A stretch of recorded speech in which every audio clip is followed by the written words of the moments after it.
نحمدہ و نصلی علی رسولہ الکریم اما بعد فاعوذ باللہ من الشیطان الرجیم۔ السلام علیکم۔ آج ہمارا ٹاپک ہے مسکرانا۔ عربی میں مسکرانے کو کہتے ہیں تبسم۔ سورہ نجم میں آیت نمبر 43 میں اللہ تعالیٰ فرماتے ہیں کہ وہی اللہ ہنساتا ہے اور وہی اللہ رلاتا ہے۔ ہم سمجھتے ہیں کہ ہمیں ہنساتا تو اللہ ہے، لیکن روتے جو ہمیں خود ہیں یا لوگوں کی وجہ سے روتے ہیں۔ ایسی بات نہیں ہے، وہی اللہ ہمیں ہنساتا ہے اور وہی اللہ ہمیں رلاتا ہے۔ ایک اور حدیث کا مفہوم ہے، سیدنا عبداللہ بن حارث کہتے ہیں، میں نے آپ صلی اللہ علیہ وسلم سے زیادہ کسی کو مسکراتے ہوئے نہیں دیکھا۔ اور ہم سمجھتے ہیں کہ مسکرانا جو ہے وہ صرف خوشی میں چاہیے، یا جب میرا دل چاہے گا تو میں مسکراؤں گی، مگر تکلیف میں، پریشانی میں بھی بھلا کوئی مسکراتا ہے؟ تو اس کا جواب یہ ہے کہ انبیاء کرام پر اور ہماری نبی صلی اللہ علیہ وسلم پر ہم سے زیادہ تکلیف اور پریشانیاں آئی تھیں۔ جب نبی ہر تکلیف اور ہر پریشانی میں مسکرا سکتے ہیں تو ہم کیوں نہیں؟ لیکن اگر ہم پر ایک مشکل آئی ہے تو ہم اتنا پریشان ہو جاتے ہیں کہ ہماری مسکراہٹ غائب ہو جاتی ہے۔ لیکن اگر ہم دیکھیں تو ہمارے چاروں طرف نعمتیں ہیں، لیکن ہمیں اپنی وہ ایک پریشانی اتنی نظر آتی ہے کہ ہمارے چاروں طرف جو نعمتیں ہوتی ہیں وہ ہمیں نظر نہیں آتی۔ اور یہ بات یاد رکھیں، نعمتیں کن لوگوں کو نظر آتی ہیں؟ نعمتیں زندہ دل لوگوں کو نظر آتی ہیں، جن کے دل زندہ ہیں۔ جن کے دل مردہ ہو چکے ہیں نا، ان کو نعمتیں نظر نہیں آئیں گی۔ اب ہمیں سوچنا ہے کہ ہم زندہ ہیں یا ہم مردہ ہیں۔ مردہ لوگوں کو کوئی چیز نظر نہیں آتی، ان کو زندہ دل لوگ جو ہیں وہ مسکرا بھی لیں گے۔ وہ یہ سوچ کے مسکراتے ہیں کہ اللہ تعالیٰ نے ان کو کتنی نعمتیں دی ہیں، اور وہ یہ سچائی بھی ہے کہ ہمارے پاس اتنی نعمتیں ہوتی ہیں، ہمارے چاروں طرف نعمتیں ہوتی ہیں، لیکن اگر ہمیں کوئی ایک پریشانی لاحق ہو جاتی ہے، کوئی ایک غم یا کوئی ایک تکلیف، تو آپ دیکھیں کہ ہم اپنی جو ہمارے پاس 98 نعمتیں ہوتی ہیں نا اللہ تعالیٰ کی، وہ سب کے سب ہم بھول جاتے ہیں۔ ان سب کو ہم بھول جاتے ہیں، اور جو ہماری ایک پریشانی سے آ جاتی ہے نا، ہمارے اوپر کوئی تکلیف، کوئی غم، کوئی دکھ، پھر تو ہمارا حال بس ہم سے زیادہ تو کوئی دکھی ہے ہی نہیں۔ اور یہ جھوٹ ہے، اور ہم جھوٹ سے نکلنا پسند ہی نہیں کرتے۔ ہم جو ہیں بس جھوٹ میں ہی رہنا پسند کرتے ہیں کہ بس میں تو اتنی تکلیف میں ہوں، اتنی پریشانی کے اندر ہوں، میرے سے زیادہ تو اس دنیا میں کوئی دکھی ہے ہی نہیں۔ چہرہ دیکھیں ہمارا، ہر وقت 12 بجے ہوتے ہیں اس کے اوپر، ہر قسم کی نعمتیں ہیں ہمارے پاس، ہر قسم کی نعمتیں، لیکن پھر بھی ہمارے چہرے پہ وہ خوشی، وہ مسکراہٹ نہیں ہوتی۔ اور جس کے پاس جتنی نعمتیں ہیں نا، آپ کبھی بھی کسی لوگوں سے ملیں نا، دیکھا کریں کہ جس کے پاس جتنی نعمتیں ہیں نا، وہ اتنا ہی پریشان، اس کے چہرے پہ اتنے ہی دکھ۔ اس کا چہرہ دیکھو، اس کے پاس بیٹھ جاؤ، 5 منٹ بعد آپ کو ایسا لگے گا جیسے کہ اس سے زیادہ پریشانی تو پوری دنیا میں کسی کے پاس ہے ہی نہیں۔ مجھے تو اتنی حیرت ہوتی ہے جب میں ایسے لوگوں سے ملتی ہوں جن کے پاس ہر طرح کی نعمتیں ہیں، مال بھی ہے، اولاد بھی ہے، رشتے بھی ہیں۔ آپ ان کے پاس بیٹھ جائیں، اگر ان کے پاس کوئی ایک نعمت نہیں، کوئی ایک معمولی سی، گھنٹوں اسی کا ہی ذکر کرتے رہیں گے۔ آدھے گھنٹے اگر آپ بیٹھیں گے نا، 20 منٹ وہ آپ سے اسی اپنی نعمت کا، اس کمی کا ذکر کرتے رہیں گے جو ان کے پاس نہیں ہے۔ اور مجھے اتنی حیرت ہوتی ہے کہ اللہ تعالیٰ نے ان کو کتنی نعمتیں دی ہیں، لیکن یہ اس طرف دیکھ ہی نہیں رہے۔ شیطان نے ایسا وسوسہ ڈالا ہوا ہے، ہمیں چاروں طرف سے ایسا گھیرا ہوا ہے، ہم شیطان کے نرغے میں اتنے برے طریقے سے پھنسے ہوئے ہیں کہ ہم جو ہیں، ہمیں اپنی وہ نعمتیں نظر ہی نہیں آتی۔ شیطان نے ہماری آنکھوں پہ پردہ ڈالا ہوا ہے کہ بس ان کو جو ہے ناشکرہ بنا دو، کہیں یہ شکر ادا نہ کر لیں۔ وہ ہمیں اس طرح سے ناشکری کی طرف لے کے جاتا ہے، پھر ہم جو ہیں وہ مسکرانا ہی بھول جاتے ہیں۔ اور تو اور اگر کوئی اور دوسرا مسکرا رہا ہوتا ہے، پھر ہماری حالت دیکھیں۔ اگر ہمارے گھر میں ہماری ساس بیمار ہیں، بچوں کی دادی، ٹھیک ہے، اور بچیاں باہر ہنس رہی ہیں، پوتیاں، اور اگر ان کی ہنسی کی آواز کمرے میں چلی گئی، پھر دیکھیں، پھر آ کے بچوں کو ڈانٹتے ہیں، تمہارے بڑے دانت نکل رہے ہیں، تمہیں بڑی خوشی ہو رہی ہے، نظر نہیں آ رہا تمہاری دادی بیمار ہے۔ ارے بھائی، دادی بیمار ہیں، دادی سے اللہ تعالیٰ نے اگر ایک نعمت جو ان کو صحت کے طور پہ ملی تھی لے لی واپس، تو وہ بچیاں ہیں، ان سے تو کوئی نعمت نہیں چھینی نا اللہ نے۔ وہ خوش ہو رہی ہیں تو ان کو خوش ہونے دیں۔ نہیں، اگر ایک بیمار ہے تو سب بیمار والے چہرے بنا کے گھومیں گے گھر میں، ایسا سوگ کا ماحول کر دیں گے گھر کے اندر جیسے پتہ نہیں کیا ہو گیا۔ بھائی ایک بندہ بیمار ہے نا، باقی تو سب اللہ کے فضل و کرم سے صحت مند ہیں، خوش ہیں، نہیں وہ بھی نہیں مسکرائیں گے۔ اور اگر آپ کے سر میں درد ہو رہا ہو اوہو، اور اگر آپ کے سر میں درد ہو رہا ہو اور آپ بہو ہیں، باہر سے نندوں کی آوازیں آ رہی ہیں، ہنسنے کی، ساس کی بولنے کی آواز آ رہی ہے، پھر دیکھیں آپ کا پارا کیسا ہائی ہوگا کہ میرے سر میں درد ہو رہا ہے، ان کو کتنے مزے سوج رہے ہیں۔ یا پھر اگر آپ ساس ہیں اور باہر سے بہو کی آواز آ رہی ہے، ہنسنے کی، بیٹی کی آواز آ رہی ہے، پھر اپنے آپ کو چیک کیا کریں، اس وقت جو آپ کی کنڈیشن ہے نا اس کو چیک کیا کریں کہ یہ مطلب اتنا برا لگتا ہے آپ کو، اور ہم چاہتے ہیں کہ ہم لوگوں سے جو ہے نا ان کی خوشیاں ہی چھین لیں، وہ خوش نہ رہیں، انہیں بھی ہم ناشکرہ بنا دیں۔ یاد رکھیں شکر گزاری کا جو ہے نا بہت آسان سا فارمولہ ہے، شکر ادا کرنے کا جو فارمولہ ہے نا وہ بہت آسان ہے، وہ ہے مسکرانا۔ مسکرانا جو ہے وہ شکر گزاری کا پہلا قدم ہے۔ اور یہ بھی بات یاد رکھیں کہ اللہ کے پاس دونوں خزانے موجود ہیں، اللہ تعالیٰ کے پاس دکھ کے خزانے بھی موجود ہیں تو سکھ کے بھی خزانے موجود ہیں۔ اب جو لینا چاہتا ہے وہ اس کو اسی کی توفیق دیتا ہے۔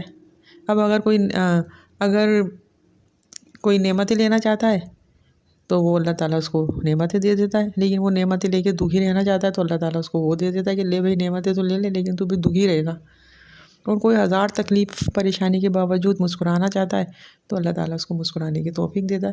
آپ دیکھیں گے آپ کے ارد گرد ایسے کافی لوگ ہوں گے جو ہر وقت مسکراتے ہیں، مطلب ان کے پاس اتنی پریشانی ہوتی ہے، گھر اپنا نہیں ہے، کرائے کے گھر پہ رہ رہے ہوتے ہیں، لیکن کیا ہے آپ ان کے پاس بیٹھیں گے، مسکرائیں گے، ہر وقت ان کو جیسے بار بار شکر ادا کریں گے اللہ کا، ان کے چہروں پہ مسکراہٹ ہوگی۔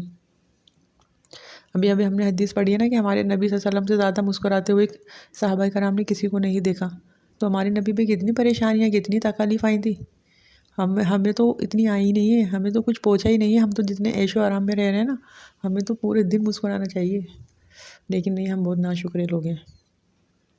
سیدنا ابو ذر رضی اللہ عنہ سے روایت ہے کہ نبی کریم صلی اللہ علیہ وسلم نے مجھ سے فرمایا، نیکی میں کسی چیز کو حقیر نہ سمجھو، اگرچہ تو اپنے بھائی کے ساتھ مسکراتے ہوئے چہرے سے ملے۔ یعنی کہ یہ مسکرانا جو ہے یہ بھی صدقہ ہے، اور ہم اس کو مطلب اتنا حقیر نہ سمجھیں کہ بھئی مسکرانے سے کیا ہوتا ہے، مسکرانے سے کیا ہوگا، لیکن یہ دیکھیں حدیث، یہ صدقہ ہے کہ جب تم اپنے بھائی سے ملو تو مسکراتے ہوئے چہرے کے ساتھ ملو۔ ہم سے تو نیکی کا چھوٹا سا بھی کام نہیں ہوتا تو ہم بڑا کیسے کریں گے، نیکی کا چھوٹا سا کام ہے نا مسکرانا، ہم سے تو یہی کام نہیں ہوتا، اور مسکرانا جو ہے وہ صدقہ بھی ہے۔ دو کام ایسے ہیں جو بالکل فری میں ہو جاتے ہیں ہمارے، ایک صدقہ، ایک مسکرانا، اور دوسرا کسی کو اچھی بات بتانا، اور یہ دونوں کام ہم فری میں کر سکتے ہیں، اس میں کوئی پیسہ نہیں لگتا، لیکن ہم یہ دونوں ہی کام میں جو ہے کنجوسی کرتے ہیں، دونوں ہی کام نہیں کرتے، نہ تو ہم مسکراتے ہیں اور نہ ہی ہم کسی سے اچھی بات کرتے ہیں۔ ہم سمجھتے ہیں کہ صدقہ جو ہوتا ہے نا وہ صرف مال سے ہوتا ہے، پیسوں سے ہوتا ہے، ہمارے اکثریت یہی سمجھتی ہے کہ بس میرے پاس مال ہو تو میں اتنے پیسے صدقے میں دے دوں، وہ اتنے پیسے صدقے میں دے کے بڑے خوش بھی ہو جاتے ہیں کہ بھئی ہم نے صدقے میں اتنے پیسے خرچ کر دیے، اور جس کے پاس نہیں ہے پیسے وہ بیچارہ سوچتا رہتا ہے کہ میرے پاس تو مال ہی نہیں ہے۔ آپ کے پاس مسکراہٹ ہے، آپ صبح اٹھیں مسکرائیں اپنے بچوں کو دیکھ کے، سب سے زیادہ حقدار صدقے کے کون؟ آپ کے گھر والے ہوتے ہیں نا، آپ کی مسکراہٹ کے سب سے زیادہ حقدار آپ کے گھر والے ہیں، آپ کے ہسبینڈ، آپ کے بچے، اگر آپ کے والدین ہیں تو آپ کے والدین، بہن بھائی ہیں تو بہن بھائی، جو بھی رشتے آپ کے آس پاس ہیں وہ سب سے زیادہ مستحق ہیں آپ کی مسکراہٹ کے۔ لیکن آپ دیکھیں ہم دوسرے لوگوں کے لیے تو مسکرا لیتے ہیں، اپنے گھر پہ ہم نہیں مسکراتے۔ میں نے ایسی خواتین دیکھی ہیں، بلکہ آپ خود اپنے بارے میں ہی سوچیں نا کہ ہم اپنے بچوں سے تو اتنے غصے میں بات کر رہے ہوتے ہیں، اتنی دیر میں اگر پڑوس میں سے کوئی بچہ کوئی چیز دینے آ جائے، وہ پھر ہمارے چہرے پہ مسکراہٹ دیکھیں، اس دوسرے بچے سے تو ہم بڑا مسکرا کے بات کر لیں گے کہ آؤ بیٹا بیٹھو، پانی پیو، چائے پیو، کوئی بھی XYZ ہے نا، مسکراہٹ ہمارے چہرے پہ ایسی آئے گی دوسرے بچوں کے لیے، اور اپنے بچوں کے لیے اللہ تعالیٰ ہمیں معاف کرے۔ کوشش کریں گے جس بچے نے آپ کو سب سے زیادہ ستایا ہو نا اس کو دیکھ کے مسکرا دیں، مشکل کام ہے تو یہ والا صدقہ بھی دے دیا کریں۔ صبح اٹھ کے پیسے تو نکال دیتے ہیں ہم صدقے کے، مگر مسکراتے نہیں ہیں، نہ کسی کو جو ہے اچھی بات بتاتے ہیں، اور یہ دونوں ہی چیزیں ہمارے پاس جو ہے نا ہر وقت ہوتی ہیں، ہر وقت، مگر ہم یہ کام نہیں کرتے۔ اور دوسری بات یہ کہ اگر ہم بیمار ہوتے ہیں اور کوئی ہماری عیادت کے لیے آ جائے، اوہو، پھر تو دیکھیں ہمارا جو چہرہ ہے نا وہ ایسا ہو جائے گا، اور بیمار تو ہم تھوڑے سے ہوتے ہیں اور ایکٹنگ ایسی کرتے ہیں جیسے پتہ نہیں کتنے بیمار ہیں۔ اس کے پیچھے کیا وجہ ہوتی ہے؟ اس کے پیچھے نفسیات ہوتی ہے، کہیں ایسا نہیں ہو سامنے والا مجھے سمجھے کہ میں بیمار نہیں ہوں، کوئی ڈرامہ کرنا پڑتا ہے سر میں درد ہے تو بھی چہرے کو بھی جو ہے نا ایسے ہی بنانا پڑتا ہے تاکہ سامنے والے کو پتہ چلے کہ اس کے سر میں درد ہے. مسکرایا نہیں جاتا ہم سے. لیکن بعض لوگ ایسے بھی میں نے دیکھے اتنی بڑی بڑی ان کو بیماریاں ہوتی ہیں اتنی بڑی بڑی، لیکن مجال ہی جو پتہ چل جائے کہ ان کو یہ بیماری ہے، مسکرا رہے ہوتے ہیں. آپ ان کے پاس بیٹھ جائیں، آدھے گھنٹے باتیں کر لیں، آپ کو مطلب یقین ہی نہیں آئے گا کہ اس کو اتنی تکلیف ہے، اتنی پریشانی ہے، اس کو اتنی بڑی بیماری ہے، اس کے ساتھ اتنا بڑا مسئلہ چل رہا ہے. ایسے ایسے لوگ بھی دیکھے ہم نے جن کے ساتھ اتنی بڑی بڑی پریشانیاں، مسئلے، مسائل، دکھ، غم، لیکن مسکرا رہے ہوتے ہیں. وہ زندہ دل لوگ ہوتے ہیں. اچھا، اور ایک بات اور کہ مطلب مسکراہٹ کے اندر جو ہے نا ہمارے نبی جو ہے صرف مسکراتے تھے. ہمارے ہاں ایک رواج یہ ہے کہ ٹھٹا مار کے ہنستے ہیں، جو جسے ہم کہکا کہتے ہیں. پھر وہ ہاتھ پہ ہاتھ مار کے ہنسنا تالی کے طور پہ، یہ سب شیطان کے کام ہے اور ہم یہ کام کرتے ہیں. شیطان ہم سے یہ والے کام تو بہت اچھے طریقے سے کرواتا ہے. تیز آواز میں ہنسنا، ٹھٹے مار کے ہنسنا، کہکا لگانا، ہاتھ پہ ہاتھ مار کے ہنسنا، جاہلیت والے کام، یہ ہمارے دین کے کام نہیں ہے. اسلام میں ان کام کی اجازت نہیں ہے. ہمیں صرف مسکرانا ہے. شیطان کو فالو نہیں کریں گے آپ لوگ. یہ شیطان کو فالو کرتے ہیں اب. یہ جو ٹھٹا مار کے ہنستے ہیں نا، تیز آواز سے کہکا مار کے جو ہنستے ہیں، ہاتھ پہ ہاتھ مارنا، یہ سب شیطان کے کام ہی ہے. مسکرانا جو ہے نا وہ ہمارے نبی کا طریقہ ہے. اب آپ دیکھیں نا، اگر آپ یہ نیکی مسلسل کرتے رہتے ہیں تو آپ کی کتنی نیکیاں جمع ہو جاتی ہیں. اگر آپ صبح سے مسکرانا شروع کریں تو کتنی نیکیاں جمع ہو جائیں گی آپ کی. قیامت کے دن آپ کے جو میزان کے اندر یہ نیکیاں کتنے کام آئیں گی آپ کے، جنہیں آپ ابھی حقیر سمجھ رہے ہیں نا. مسکرانے سے کیا ہوتا ہے، یہ ایک ایک نیکی کا جو ہے نا وہاں پر وزن ہوگا. دیکھیں آپ کی کتنی نیکیاں جمع ہو جائیں گی. اللہ تعالیٰ ہمیں توفیق دے کہ ہم مسلسل مسکرائیں. اگر گھر میں کوئی بھی نہیں ہے، بعض لوگ کہتے ہیں کہ بھائی میں تو اکیلی ہوتی ہوں. خواتین اکیلی ہوتی ہیں، بچے نہیں ہوتے کسی کے.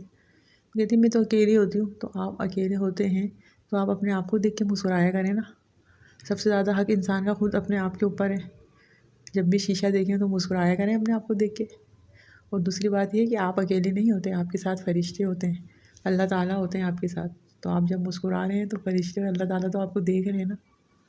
تو آپ اپنے آپ کو اکیلا نہیں سمجھا کریں. سنت کو فالو کرنا ہے اور یہ سچائی ہے، اور یہ شکر گزاری کا پہلا قدم ہے مسکرانا. تو آج سے نیت کر لیں کہ آپ مسکرائیں گے. چہرے پہ 12 نہیں بجے ہوں آپ کے. ہر ایک سے مسکرا کے ملے. میری جو اساتذہ تھی نا، عمیرہ باجی نام ہے ان کا، جن سے میں نے یہ تفسیر پڑھی ہے، مطلب میں جب بھی ان کو دیکھتی تھی نا وہ ہر وقت مسکراتی تھی. ہر وقت مسکراتی تھی. اور میں ان کو دیکھ کے سوچتی تھی کہ ان کو کوئی پریشانی، کوئی تکلیف نہیں ہے. ان کے ساتھ کوئی مسئلے مسائل نہیں ہوتے. ذہن میں خیالات آتے ہیں نا، یہ تو اتنی خوش رہتی ہیں، لیکن کیوں نہیں آتے ان کے ساتھ. وہ بتاتی ہیں کہ ان کے ساتھ بھی بڑے بڑے مسئلے مسائل ہیں. ہم سے زیادہ بڑے بڑے مسئلے مسائل فیس کرتی ہیں وہ، لیکن بس شکر گزار ہیں نا وہ اللہ تعالیٰ کی. یہ ان کے پاس جو نعمتیں ہیں وہ ان کو دیکھ کے شکر گزاری ادا کرتی ہیں. ہر وقت مسکراتی رہتی ہیں. ہر وقت اللہ تعالیٰ ان کو خوش رکھے اور ہمیں بھی مسکرانے کی توفیق عطا فرمائے. کوشش کریں گے نا تو آپ کا جو ہے نا چہرہ ہو جائے گا اس طریقے سے مسکرانے والا. پھر آپ کو عادت پڑ جائے گی. پھر جب موت کے فرشتے آئیں گے نا تو آپ کا چہرہ جو ہے نا خوف زدہ نہیں ہوگا. آپ کا چہرہ جو ہے مسکرانے والا ہوگا. فرشتوں کو دیکھ کے بھی آپ کے چہرے پہ مسکراہٹ آ جائے گی. آپ گھبرائیں گے نہیں انشاءاللہ تعالیٰ. آئی ہوپ کہ آپ کو میری یہ بات سمجھ میں آ گئی ہوگی اور آپ مسکرائیں گے. السلام علیکم ورحمۃ اللہ وبرکاتہ.